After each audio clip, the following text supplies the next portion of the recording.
Hello, beautiful people, and welcome back to season 2 of the Monie Podcast. I'm so excited that you're here. Season 2 is going to be in full swing, and today we're in for something special.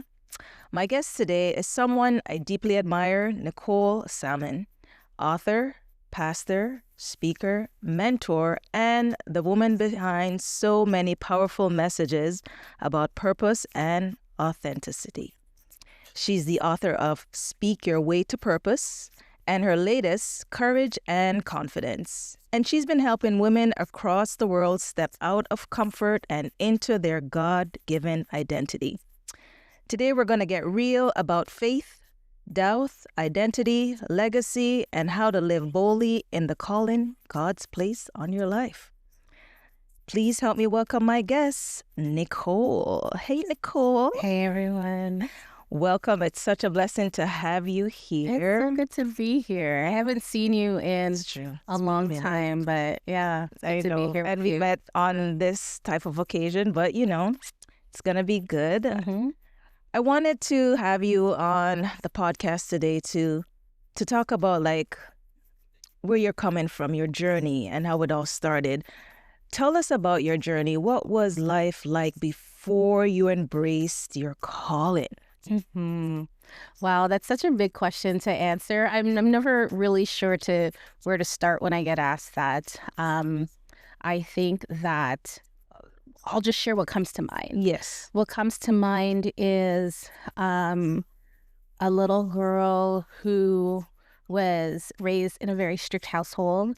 A little girl who was often told that things that were a natural part of her God design were inappropriate, right? You're told to keep quiet, sit still, that you're rude, just all, you know what I mean? Like yes. a distinct, yeah, like a distinct memory that I have is around, like I'd always find, even at a really young age, I'd be finding really efficient ways to get things done quickly. Yes.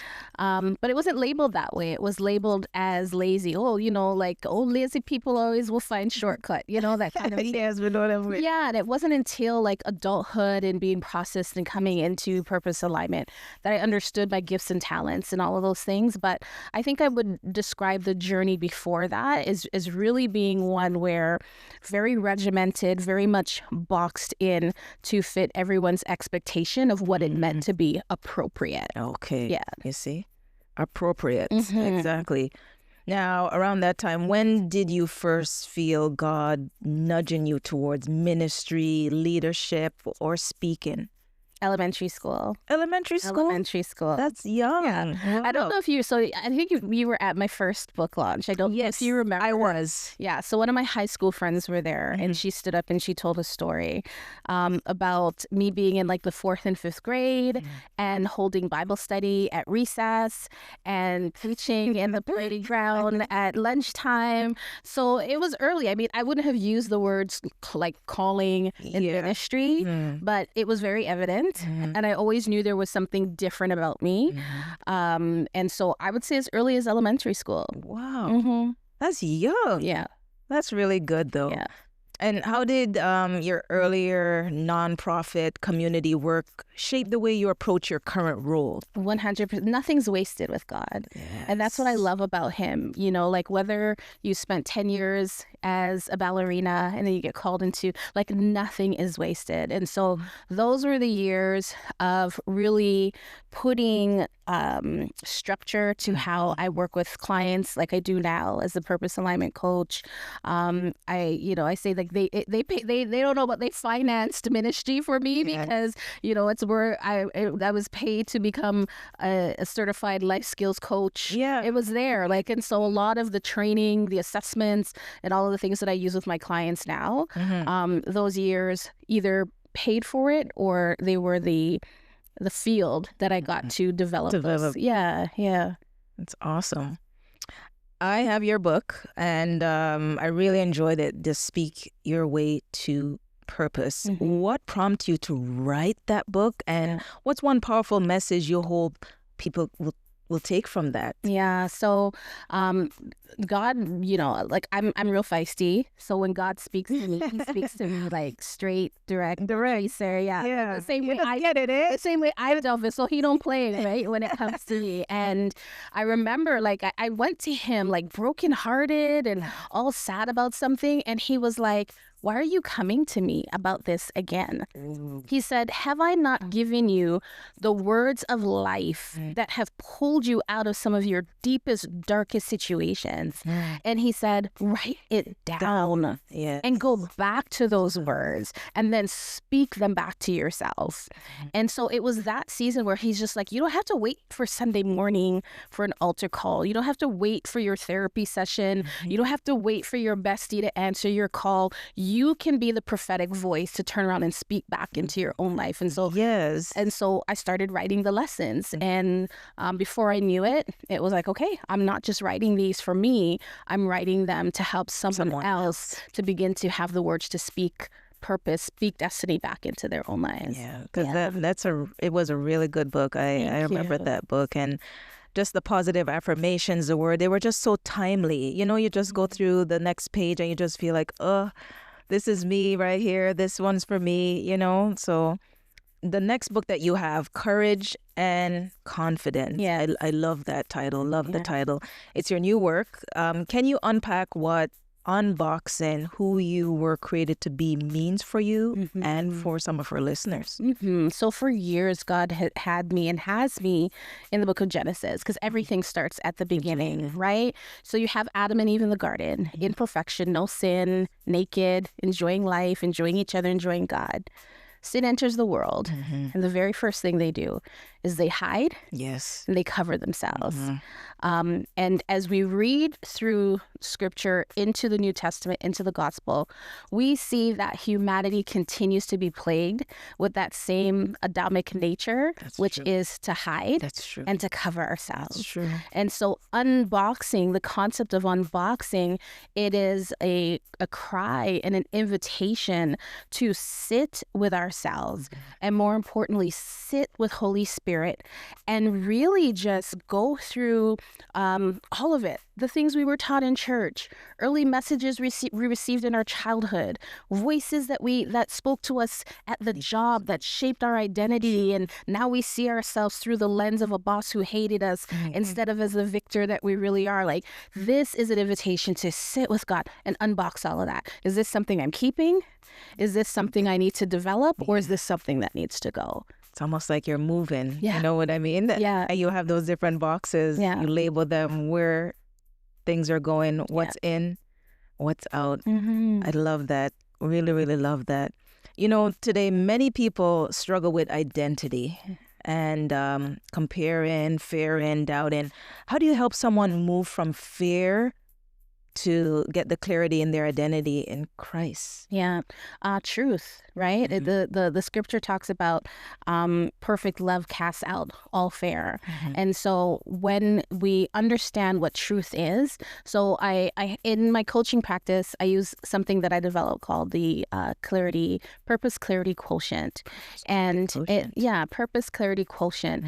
And what it is for us to be able to see clearly without fear, requires three right alignments: how we see ourselves, how we see our God, and how we see our situation. When any of those three come out of alignment, really we're walking in fear, but more specifically, when how we see ourselves is out of alignment, what we experience is insecurity. Yes. When how we see our God is out of alignment, what gets introduced is doubt. And when how we see a situation is also in wrong alignment or perspective, what it introduces is inaction. Right?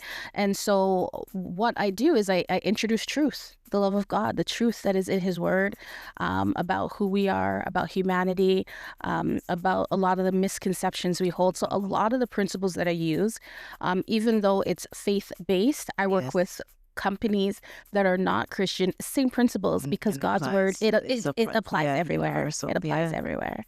Love that. just taking me back to having you like do your sermons, like, you know, when you're on just the pulpit, just doing your sermons, just the way you're speaking and the words that you're saying. It's just bringing me back to that. Really love that. You mentioned faith. Like, we all go through that valley. Can you share a moment where your faith was tested and what pulled you through? So what comes to mind is, and I recently wrote about this, I believe for Hallmark the other day. Really? Yeah. Hallmark cards? Yeah. So big you're rich. So they have a blog. They have a blog called, it's Mahogany. They have a life. Yes. So I'm one of the contributors for that blog. That's amazing. Yeah. And I got to write about my experience around loss when you talk about faith. And, you know, we come from similar faith backgrounds, charismatic, Pentecostal, tongue-talking, you know, foot stomping, holy sanctified church, right? And so, and I don't know if you know this bit about my story, but when I was probably around 15, my mother was diagnosed with breast cancer. And so, after like years of battling with it, you know, like faith was high, like they were bringing the prayer cloths and we declare and decree and declare that you shall live and not die. And everywhere she went, she got that prophetic word, even in rooms where nobody knew her, no one knew she was sick. What's going on here? God wants to heal. He said, you shall live and not die. But then guess what? She died. So then as a young woman and young in my faith, like for years that rocked me to the floor. I still loved the Lord. I still believe that he was a healer. I was listening to Healer by Hillsongs before I came here. Still believe all of that. But what that did for me was I just thought maybe it just wasn't for me. Like healing is for other people, but it's not for me and those that I love. And, you know, when other people needed, especially as I started to step into, you know, full-time ministry and people would step forward to healing, I would kind of remove myself because I'm like, maybe I don't have enough faith and I don't want to be in proximity. I want this person to get their healing. So maybe I need to not be in the atmosphere. And it was, you know, again, through conversation with Holy Spirit that he said to me, listen, when that word was not a lie, you shall live and not die, he's like, it wasn't a lie. He's like, that word was true. In the last days of my mom's battle with cancer, there was, like, my parents were separated. I got to see them sit, forgive, have conversations I couldn't really hear, but I could see from a distance what was happening and see reconciliation happen. I overheard conversations of I'm sorry. Like God was getting my mother's heart ready so she could live and not die. And like that just like, again, truth, right? Truth gets introduced. The love of God introduced the truth of that situation so that my faith in him as healer could be renewed and restored. And so, you know, life is real. Stuff happens. We question God. We question all kinds of things. But God is not a man that he should lie. And whatever he says is true. We can trust it and it must come to pass. Oh my gosh. Love that. That is such a true testimony. Really, really love that. You know, as a woman in ministry, leadership, what are some of the challenges that you yourself face and how you handled them? Wow. So I know you'll relate to this because I know one of the topics you're passionate about is about dating and singleness and all that stuff. So this was throwing no shade at anyone, but my experience was when I was single in ministry, particularly as like a minister and a preacher, I found that I wasn't as readily accepted by the other women, like pastors' wives and leaders' wives, like. But the moment I got married, it was like this whole secret society. Like this welcome. It was like I wasn't a threat anymore. Like it's it's like chill. Like nobody. That is though. It's so chill. Like nobody after your husband. Like you know what I mean? Because I mean it's a male-dominated space. Yes, a lot of times you've seen it. I'm sitting on a row with like all men, and I'm like the only woman and the youngest there, right? So. And back then I never have on as much, couple about 10, 15 pounds lighter, and the body was bodying, and I don't know if that was the problem. I don't know if that was but in all seriousness, like it was very challenging to walk out that space as a female. And I still do. And I think, but one of the things I love, my husband, Evan, shout out to him. He is such a champion of the call of my life. And such a great covering. And so I find he's like your biggest cheerleader, just the way he is around you and what he does. And he's always like, I'm just like, oh my God. He is. Really love that for you. Yeah. He is. And it brings sadly, that's needed, that's needed in some spaces. Yes. Not all spaces. But he does not block that shine, and he does not, take away from that, and he's not intimidated by that, and he's just always like, go. And so, yeah, man, that was a big challenge. I could see that. I could see why that would be, it's just weird how you mentioned the secret society, welcome. So how do you balance being, on ministry, speaking, coaching with rest, your self-care and spiritual health overall? How do you balance? Yeah. So so annually, one of the things that I do is I have this workshop, this work day that's called the Purpose-Driven Calendar Planning. Yes. I do it every November. All right. And what it is me teaching women the planning system that I kind of run by. Really, I call it, over the years, it's evolved to me calling it a stewardship, because really it's time stewardship. And years ago, when I was still in my 9-to-5, I woke up one morning, I was not feeling well. I stepped in the shower. I felt lightheaded. I had to grab onto the wall, but I still kept going because I'm like, I have things to do, right? I go to work. I'm having this sharp pain in my chest through to my back. And I'm like doing this all day, pressing in. And then it was towards the end of the day, I was doing a performance review with one of my employees, and she was like, "Are you okay?" And my response was, "Yeah, I just have a pain in my chest." And nothing to worry about. Yeah, right. And she's like, "I think you need to go to the hospital." I'm like, "I think not. I don't have time for ER rooms to sit there all day for them to tell me nothing's wrong with me." Long story short, they ended up being called. They came. The ambulance took me away at work. I was so stubborn. So stubborn.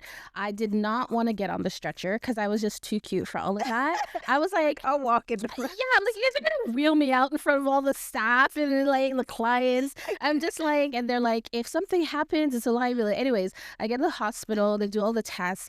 And while I was fine, the doctor was like, what you experienced was a dress rehearsal to a cardiac episode. And he was like, if you don't change something, the next time I see you, you have a cardiac issue. And the thing that he told me I needed to change, like most people would think maybe it's your diet, lose weight, or you need to like be more active, but it wasn't. It was about time and rest, how I was using my time. He's like, you need rest. I think he recommended that I took 3 or 4 weeks off of work. I didn't. You didn't? Confession, I didn't. You didn't. I didn't. Like, I'm better at that now, but back then I did. You were like, I can't take that much time. I'll give maybe a week. Okay. I was like, how long did you do? Maybe a week. I'm like, again, I have things to do. But anyways, what came out of that was, again, Holy Spirit was like, I'm just like, I have so much to do. And, the infamous line, I don't have enough hours in the day. And he said, stop. Do not say there is not enough hours in a day, because what you're saying is that I don't do all things well. I put the right amount of time. I put time and space and all the things rightly. He's like, the issue is how you manage that time. That's me right there. And he took me on a process of learning how to say no. I call the art of saying no. How to set healthy boundaries that weren't about keeping myself in or people out, but it was about how do I prioritize what God is asking of me in this season. And my life has radically changed. And what I found in becoming a steward of my time is that I actually got more done. Yeah? I actually started producing more. That was when I pushed the book out. I was doing ministry. And ever since then, I'm able to do the things because I'm a ninja when it comes to my time. I don't talk about punctuality, but I mean the literal economics of how I spend my time rest all. I don't wait until it's on the calendar. Yeah, you're way ahead of I'm things. So ever since that, and it took a few more scares and a few more episodes, but really, like, he taught me a system for planning and being a steward of my time, and so now I teach that to other women. I'm gonna have to come to that class. Good. I need some help with my time. Yeah. I really do, and I find it just always catches up to me, and then at the end I complain. I'm like, where did the time go? Like, you think you have all this time and you want to plan certain things, but I'm not good with time at all. My kids, they hate it. Like, they were all pouty because they're like, we don't get enough screen time and time with our friends. And then I have a big old dry erase calendar, and I pull it up and I'm like, oh really? Well, let's do a time audit. So on Mondays, and then by the time I get to Wednesday, they're like, okay, I guess we have more free time than we realize. So yeah, it's really something I live by, and for my family, they would probably say sadly that they have to live by it too. As well, they just been baptized into it. There's no choice. There's no choosing. I love that. I'm definitely gonna sign up for that. You said it's in November. Yeah, gotta check that out because I really like that. As someone, I don't really rest. I'm juggling too many activities, and rest is like the last thing on my mind. So I definitely want to implement that. Now let's talk a little bit about your faith, love, and relationships. You've been married a while now. What's one piece of marriage advice that you wish someone gave you before you said I do? I think oh, that's hard. One piece. Okay, little one piece.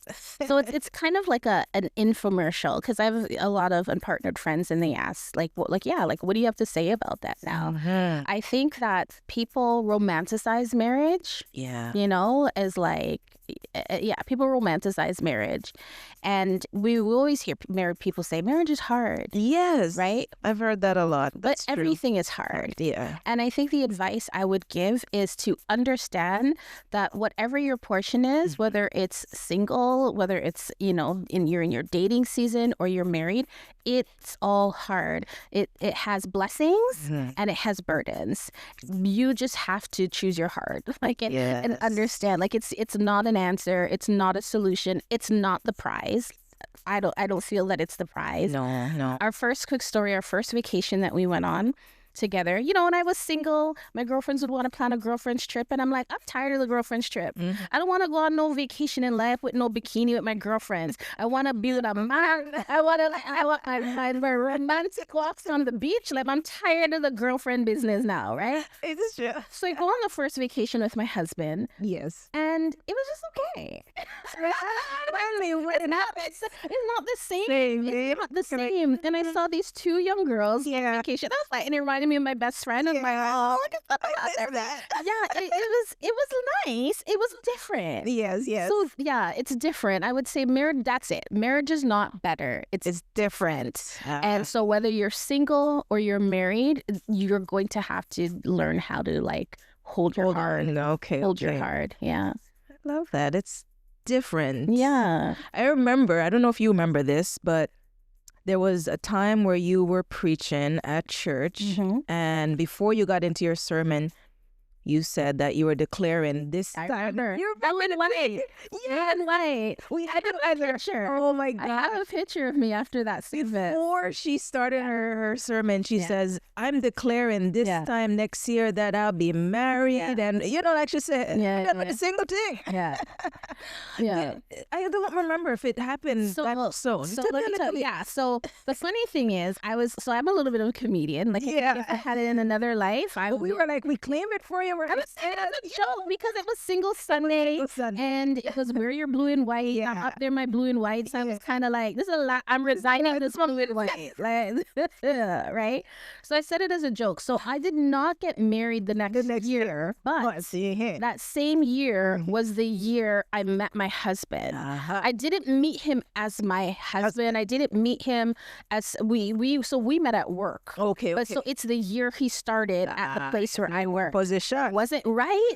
Look, he had recently been divorced. Sorry. Okay. And I wasn't looking at him that way. I actually didn't like him when I met him. Yeah. But it was not many months later that he was introduced into my sphere. You know what I mean? And 3 years later, after working together, getting to know each other, that's when, something started to brew. But it was a few months after that sermon. Telling you, when you be careful what comes out of your mouth, right? Just put it in the atmosphere and look at that. The just position and everything just slowly fell into place. Yeah. Today dating looks so different, like online apps, social media, ghosting. Mm-hmm. If you were single today, how would you approach dating as a Christian woman? Yeah. I'm not sure that I would approach it any differently than I did pre-marriage, which was that I didn't. And this is dating according to the gospel of Nicole. I'm not saying it's the standard, but I really I really do have, as independent and accomplished as I am, I do still have a lot of traditional values. And I really believe that when the scripture talks about he that findeth, like that whole pursuing, I really believe that he need to find it, right? So I didn't find, I think I was on back then it was eHarmony and Christian Mingle it had just kind of started. And on those sites, if you put in the filter that you want the man to be Christian, two of them would two of them, only two men would pop up, and you probably knew one, and he probably wasn't single. That's what it looked like. And so I would have friends who would be like, it's Caravana weekend, put on something cute, come, let's go walk up and down and look nice. Come on. Girl, there's the barbershop is full, put on your skinny jeans and come. I got that a lot. Or we're out and they're like, you've been sitting too long. Smize, go smize and mix and mingle. And same thing. It did, one, I'm an introvert. Right? Yeah. So, that's just, it's not even me. And I just, honestly, people are like, oh, you need to get out more. I just had the kind of faith that I was like, Lord, if you have to make his car break down in front of my house, and simultaneously his phone is dead, and he has to ring my doorbell and be like, I'm so sorry to bother you. If that's what I start to do, can you not do that? All of this parading up and down and profiles and step out of your comfort. And if you feel led to go on an app, I'm not saying don't do it, right? Free yourself. It just wasn't it. It just wasn't it. And I started to look at the people that I knew around me who were married and their stories, and they have to do that. And why do I have to do that? Why? And he brought him right to my job. Love that. That is so good. Many women are listening, and majority of them are single, and they're waiting for the one. What encouragement would you give them during their waiting season? I would say, a lot of times I hear women, they'll often ask, what do I need to do to prepare to be a good wife? So I would say, don't prepare to be a good wife. Prepare to be a good bride. Ooh. We are the bride of Christ. Yes. And he's coming back for a bride. And if we are preparing to be the bride for the bridegroom who's going to return, any woman who lives her life with singularity, with her focus being on being the best bride of Christ that she can be, how can that woman not be a good wife? How can that woman not be a good mother? How could that woman not be a good business owner? Come on now, right? True. So I think I'd say take the focus off of preparing for a groom and start preparing for the bridegroom, and just living your life with do all the things. I have friends that won't wear certain clothes until the man come, won't buy the house, live. Sometimes now my husband's like, are you sure you want to be married? Because I'm constantly talking about how much fun I had when I was single. I had fun. I lived. The time. Listen. Time to do. I had fun. I did the things. I wore the clothes. I took the trips. I wrote the book. So by the time he came, I totally get that. Yeah. Yeah. Now is the time, ladies. Yeah. The single time is your time to really just, especially to get to know yourself more in that time. So what are some red flags you think women should watch out for in relationships, spiritually, emotionally, and practically? Red flags. Red flags. I think just as a principle, like look for fruit. You know, I think, so two things. One, look for fruit, and two, believe him. So I'll explain what I mean in both of those. So in look for fruit, when I met my husband, he wasn't no six-figure earner. He is now. Hello. Yeah. Okay.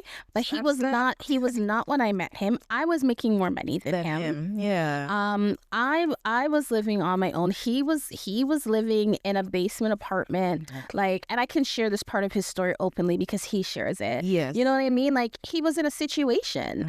And I think that but what I saw was fruit. Okay. Right? Like, this man was working two jobs. He was recovering financially from a divorce. So he was taking care of his children. He was prioritizing his home. I remember one time, and this is like with no dating. This is just observing him from afar. Exactly. Yeah, we were talking. I can't remember what it was about. And he said something about fasting. And he's like, yeah, because I fast the first, like he'd said, like Tuesday of every month. Oh, nice. And you're like, oh. Right? And so I'm noting these things. That this man fasts. This man comes to work on time. This man is doing whatever he has to do to take care of his children. Like, I dated men who were like talking about what they were gonna do, but there was no fruit. There was no proof of I was here, but now I'm here. And if you'd bear with me, I want to be there. So I say look for fruit. Yes, that's a big one. Look for fruit. And I think the other one is believe him. Women, we are great at creating mental stories and fairy tales in our mind. If a man hasn't said a thing, believe him. If he says you're just friends, believe him. It doesn't matter that he calls you every morning to say, hey, good morning, have a great day. If he says you all are friends, believe him. It doesn't matter that he showed up at your work with lunch because you said you weren't feeling well. Believe him, right? We look at things and then we get together with our girlfriends who are of likeness. You'd be like, oh, girl, see, he brought you lunch. You are just no friend and no. No. Believe him. The man said we're friends. Believe him. Believe him, because my experience has been, even if he has a stutter, even if English ain't his first language, if he loves you and he wants to be with you, he will and he will stammer out. He will do it. It's gotta come out. He will do it. Yes. He will do it. My husband and I were working together. Once we were like, okay, something is going on here. But I was like, but we were working together and this, doesn't look too good or whatever. Yeah. And he said, this was before we like formally started dating. He said, then I will get another job. So I said, so you're willing to leave a full-time job with benefits. Suppose we date and realize we don't even really like each other. And he said, you are worth the risk. Wow. Don't play with a man that's serious about his, okay? He said, you are worth the risk. And I'm worth the risk. I was worth the risk. And you're like, okay, bye. Leave your resignation.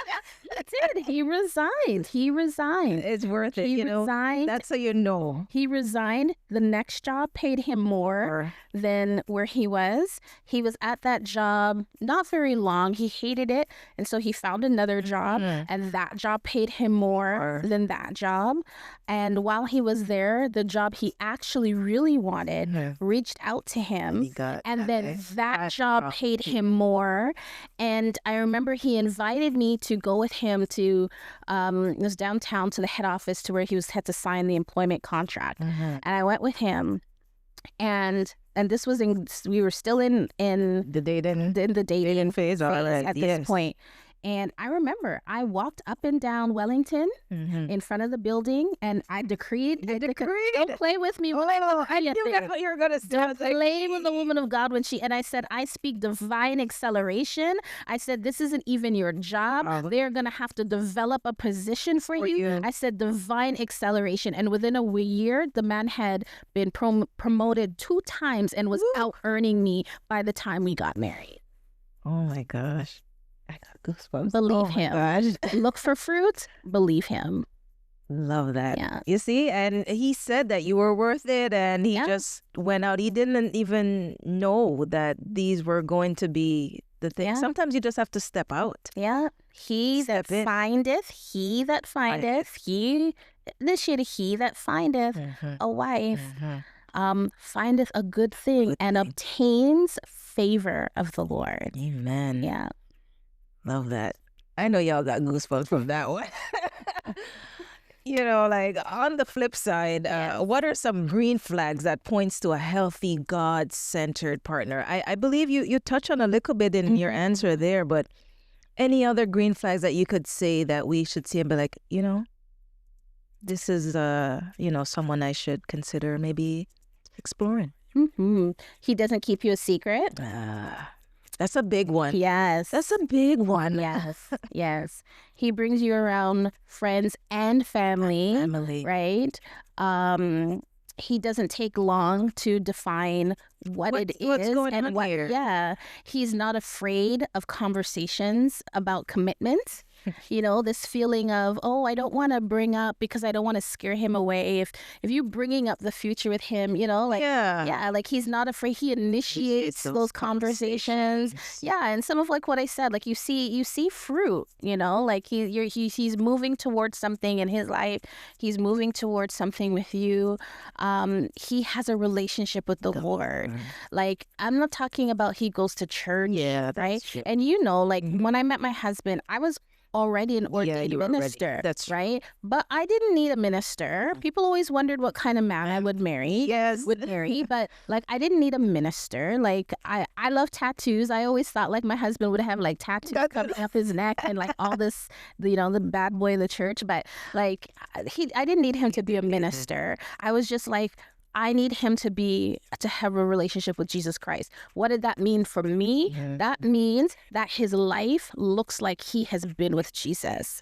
You know, does he handle conflict well? Yeah, that's a big one. Yeah, like what's he like when he gets angry? Like he seeks resolution when you guys fight. You know? Yeah. Those are some. You know, argumentative with each other and just upset at each other. Yeah, those are definitely some of the flags I'd say look out for. Those are really good green flags. Love that. What's a funny or memorable story from your dating married life that always makes you laugh to this day that you could share with us? A funny story. I don't know, because we're always laughing. Laughing, eh? I don't Isn't that know. the best thing when you can laugh with them, you know, when you All can laugh the with your time. partner? Like I told you, in my next life, I'm coming back as a comedian. So like, we're always that. Maybe something to cut. Go to the next one and we'll circle back. Something will come to it. Yeah, I can't think of like a one. There's too many. One story. That just, you guys are always laughing. Yeah. It's good when you have that partner that you can always laugh. Yeah. And I love to laugh, so Yeah. definitely. Your girly lifestyle and some little fun. You know, let's get a little girly with you. What's one self-care routine or ritual that makes you feel refreshed? Washing my hair. Yeah? Yeah, I always feel like a new person when I wash my hair. Like washing my hair. Also, like I love a bath. So like bubble baths? Yeah, like I'm junglifying my tub. So like I have like plants growing. You're and junglifying? Yeah, my bathroom. Yeah, so like around the tub, like I want like a mini jungle. Like so I feel like I'm bathing outdoors. Right. Yeah. So like I fill up the tub, the candles and all the scents and you know and all of that stuff going. Like that's one of the So it's just things. like the plants you have and that's how you're set Candles, up. yeah. There's Candles. there's like Okay. plants and candles like all around. And there's a window above my tub too. So there's like plants, like there's a ivy, a creeping all across. Real things. Yeah, snake plants in the corner. So yeah, so when I get in there, it just feels like a little oasis. Oh, nice. Yeah. That's unique. That's different. If you had like girls' night in, what are 3 things that would definitely be a part of it? You've had a few little girls. Always. Nights. Well, Yep. yes. Yep. My first official ladies' night in was when we were together. When I used to do it at the hotel before I had my own place, and we'd do it at the hotel. So I still do those girls' nights and food. I'm a foodie. I love my belly. I'm a foodie too. I love my belly. Yes. I don't know if it's spiritual to say that. It probably is not, but I do have a problem. But I love good, not just food. Yeah. I mean, like good food. Yeah, like so quality good food is definitely going to be there. Music, I like to shake my little body. Those who know me intimately know, like I'm always being mildly inappropriate. There's that word again. Mildly. They didn't know what to do with it. Mildly inappropriate. So there's gonna be music. There's gonna be movement. There's gonna be good food. She's a foodie. Yeah. Hey. All right, rapid fire. Just let me know which one of the answers best suits you. We're going with heels or sneakers? These days, sneakers. Sneakers. These days. And the ones she got on right now, they are so cute. Those are very nice. Coffee or tea? Tea, 100%. And I'm bougie, so it's got to be loose leaf. Loose leaf. Has to be loose leaf. If it's been sitting on a shelf somewhere. Yeah, you know what? A little tea. No. Tetley, Red Rose, sorry. It's not doing it. I was going to say peppermint or she's like, no, loose leaf. So you're like a Starbucks or Tim Hortons? Not even. No? Not even. Not even second? No, not Which even. one out? So my favorite is Sloan. That's my favorite go-to brand. And there's another one.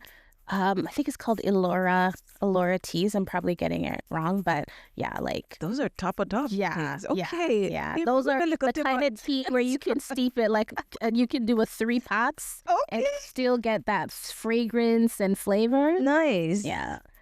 Are you an early morning devotion person or a late night journaling person? Both.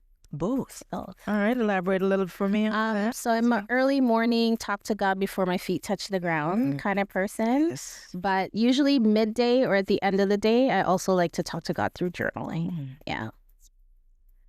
I'm a late night journaler. Yeah. Thank you. All right, your legacy and your impact that you're leaving, because you've started, I look at it as a movement, what you're doing, especially pouring into women that really want to learn the management of time and so forth. What legacy do you want to leave, not just through your books and speaking, but in how people remember you? How do I want to be remembered? Oh my gosh.